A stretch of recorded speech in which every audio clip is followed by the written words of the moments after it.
Amados irmãos e irmãs, como é bom estarmos aqui novamente, para juntos, diretamente do Santuário da Vida, você que está na sua casa, no seu ambiente de trabalho, ou nos acompanhando inclusive pela internet, e você que está aqui, juntos podermos aprender sobre a Palavra de Deus, deixar a Palavra formar, lapidar o nosso coração, pois a Palavra é para isso, a Palavra é mais penetrante que uma espada de dois gumes. Ela vai até a interioridade da alma, quando bem escutada e crida, quando bem proclamada e pregada na fidelidade a Cristo e à Igreja. Nós estamos na terceira semana do Advento, e quando nós olhamos para essa coroa do Advento, nosso espaço litúrgico, belamente enfeitada, vemos que nesta opção litúrgica que escolhemos aqui para o Santuário da Vida, a terceira vela que foi então apresentada para nós, preparada, é a vela rosa. Porque o rosa, dentro da liturgia cristã católica, no nosso rito latino, representa exatamente a alegria, a proximidade de um grande evento.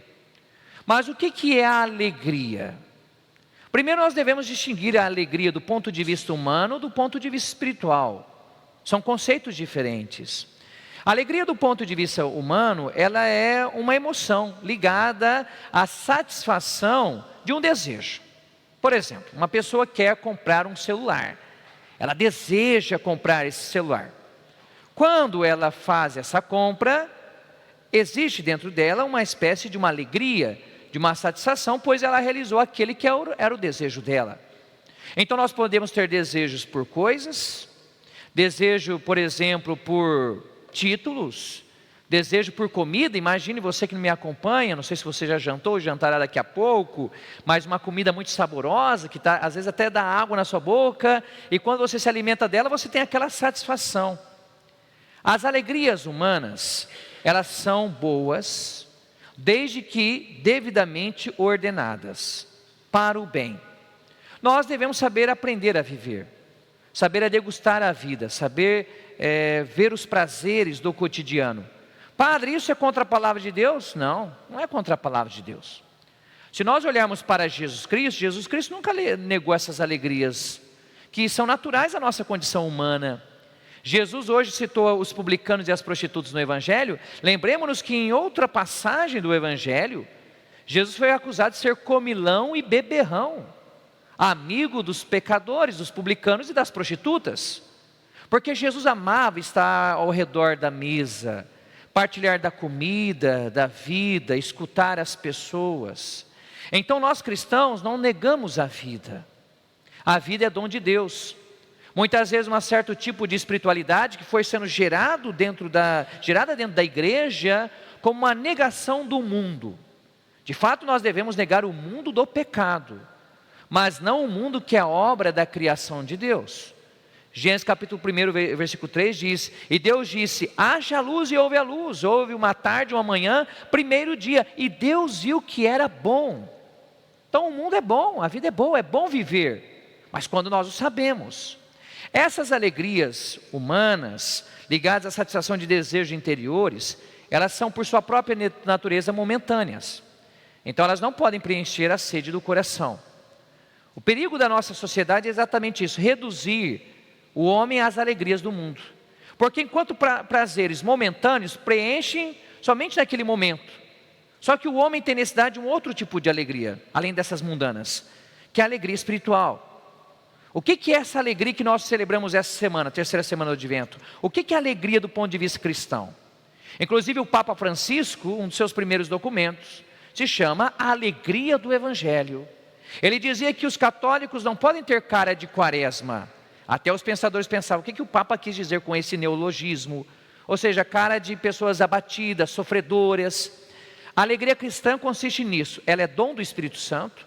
Aliás, melhor, ela é fruto do Espírito Santo, como está em Gálatas capítulo 5. Enquanto fruto do Espírito Santo, ela consiste nisto, na certeza, na experiência de que Deus está comigo, de que Deus habita o meu coração. Isso é alegria. Quando eu experimento que Deus está em mim, que eu sou templo do Espírito Santo, eu posso, mesmo na situação em que eu não tenha nenhum tipo de alegria humana, nenhuma satisfação de desejos humanos, no entanto, ter a certeza de que Deus está comigo e, portanto, ser feliz. Eu posso enfrentar o martírio como Santa Luzia, que teve seus olhos arrancados, decepados por sua fidelidade a Cristo. Posso enfrentar uma enfermidade, talvez alguém nos acompanhe neste momento do hospital, ou uma espécie de traição. No entanto, eu conservo a certeza de que Deus é minha rocha e minha fortaleza.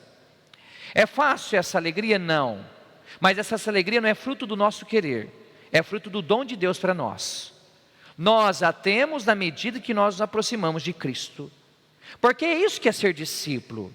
Porque nós estamos nesse advento, nos preparando para a vinda do Senhor, para sermos aqueles filhos que muitas vezes dizem não ao Pai no primeiro momento, como diz no Evangelho, mas depois caem em si, reconhecem a necessidade de caminhar com Deus e vão trabalhar na vinha. Jesus então vai falar que esses filhos que às vezes se extraviaram, porque não reconheceram a beleza da alegria que vem de Deus, Deus lhes dá uma chance nova. Então o tempo do advento é para isso. É tempo de converter o coração, de saber viver a vida, de degustar a cada momento, de valorizar as pessoas que estão conosco. Porque, amados irmãos, a vida passa muito rápido. As pessoas que nós amamos um dia elas falecem, a nossa juventude passa rápido. Então nós precisamos saber viver, e a gente precisa pedir a Cristo a sabedoria da vida, para em cada estação, não importa se eu sou um jovem, um adolescente, uma criança, um adulto, alguém que já está com uma idade mais avançada, viver em cada estação os mistérios de Deus na nossa vida. O profeta na primeira leitura questiona exatamente a cidade rebelde, Jerusalém, porque essa cidade ela é rebelde porque ela não quer assumir a alegria de Deus, ou seja, mesmo Deus se fazendo presente nessa cidade, as pessoas que ali moram, vivem de tal forma que elas só querem alegrias do mundo. Elas não querem deixar Deus ser Deus no coração delas. A gente deve se perguntar, as pessoas que moram em pequenas cidades, no sítio, ou em grandes cidades, por que nas grandes cidades? Nós temos tanto o fenômeno da solidão, da depressão, da tristeza. Por exemplo, há pessoas que às vezes têm tudo, têm todas as alegrias do mundo, mas elas são extremamente entristecidas, porque parece que tem um vazio dentro do coração que não preenche. Porque a vida na cidade grande já tem várias oportunidades, ela nos distrai. Então é preciso que neste tempo do advento a gente pare, apresente o nosso coração a Deus, grite a Deus para ser ouvido por Ele. Olha o que dizia o Salmo hoje: este infeliz gritou a Deus e foi ouvido. Se nós somos infelizes, se nós não percebemos Deus na nossa história, se enfrentamos algum problema na nossa vida, grite a Deus, vá até Ele.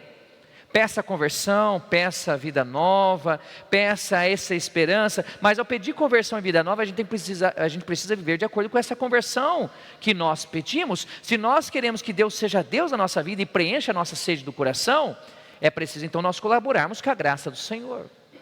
Santo Agostinho, nesse sentido, foi um grande santo, que nos ensinou que o caminho da verdade do homem passa pelo confronto consigo mesmo e com o silêncio interior. Santo Agostinho vai dizer: tarde te amei, beleza eterna e sempre nova, tão antiga, mas sempre nova. Tu habitavas dentro de mim e eu estava fora de mim. Então viver a vida de fé, isso é viver por dentro. Às vezes as pessoas somam com aquela manga que está no pé, e esta época agora é a época de manga. Você olha para a manga no pé, ela parece que ela está bonita. Você corta a manga, ela está podre por dentro. Porque a vida cristã ela não se baseia nas aparências. A vida cristã se baseia na certeza daquilo que está dentro de nós. Porque os homens que veem a aparência, mas Deus vê o nosso coração. Então se nós temos algo dentro de nós que não vai bem, algo que tira a nossa felicidade, algo que apenas nos aponta para alegrias mundanas, vamos pedir ao Senhor que venha nos preencher com a sua presença. Nós falamos em cada Santa Missa: o Senhor esteja convosco. Nós dizemos: Ele está no meio de nós, mas antes Ele está em nós. Nós somos templos do Espírito Santo. Então não vamos deixar que a correria da cidade grande, os conflitos familiares nos afastem de Deus. Porque afastar-se de Deus é ter uma vida sem felicidade. Porque o homem pode colocar tudo dentro de si, é um saco vazio.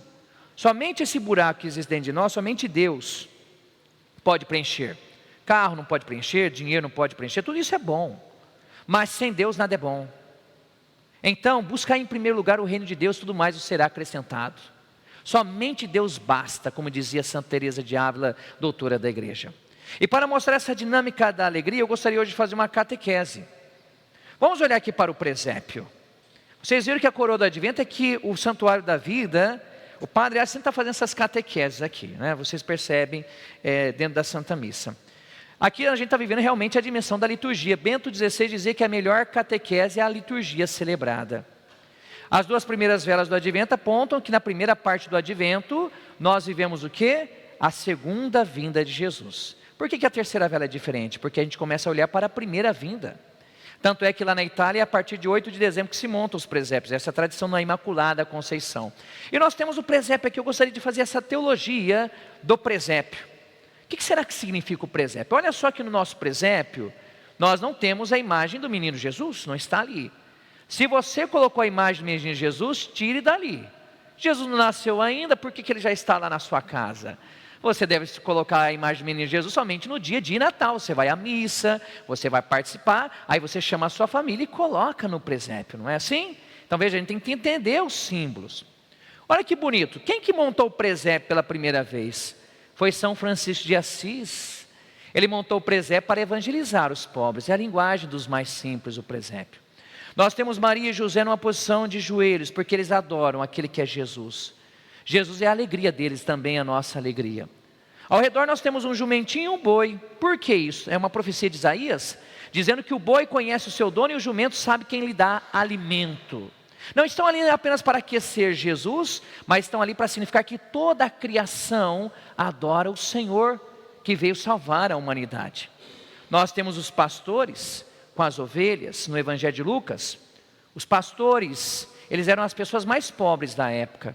Quer dizer que Jesus veio nascer para ser pobre com os pobres, salvar aqueles que estão perdidos, nós publicanos, pecadores. E aí a gente vê aquele que canta, porque a melhor forma que nós podemos fazer no Natal é cantar o nosso louvor e a nossa adoração àquele que é o verbo que se fará carne na noite de Natal. Nós temos os magos, cada um representa um dos continentes, segundo a nossa tradição. As nações vêm de todos os povos, um vai representar a Ásia, o outro vai representar a Europa e o outro a África, eram os continentes conhecidos. Todas as nações agora vão adorar aquele que é o rei dos judeus. E lá no fundo nós temos o anjo, glória in excelsis Deo, glória no mais alto, glória a Deus no mais alto dos céus. O que é isso? O céu, os anjos e a terra adoram aquele que se fez carne para a nossa salvação. Veja que todos os personagens aqui estão indo ao redor do Cristo. Nós queremos ser felizes? Nós precisamos também viver essa dimensão do presépio. E agora, só para finalizar, que a espiritualidade é grande desse presépio. E esse é o nosso símbolo que nós estamos perdendo. Nós temos que ter presépio na nossa casa, chamar as crianças para enfeitar. A gente está perdendo a noção da fé. Sabe o que significa a palavra presépio? É a tradução latina para manjedoura. Manjedoura significa, vem de mangiare, tem no italiano, lugar que se come. Mas come o que? Só os animais? Não. O que nós comemos? O presépio nos indica que Jesus vai se tornar, por sua encarnação, comida e bebida para nós. Belém, no hebraico, significa Betlehem, casa do pão. Então o que nós nos alimentamos no Natal? Nos alimentamos de Jesus. Vamos até a manjedoura para nos alimentarmos da palavra, o pão da vida. E depois, aquilo que vai ser na manjedoura, se realiza naquele altar. Cada missa, aquilo que nós veremos no presépio, se realiza no altar, porque o mesmo Espírito Santo que veio sobre Maria, vem sobre o pão e o vinho, para fazer com que o Natal aconteça entre nós. Nós vamos continuar nossa Santa Missa sentados, para contemplar esse mistério do presépio, agora aqui neste altar do Senhor. Este programa teve o apoio dos nossos benfeitores. Seja você também um benfeitor e evangelize conosco. Ligue agora, 0 Operadora 11 42 00 80 80.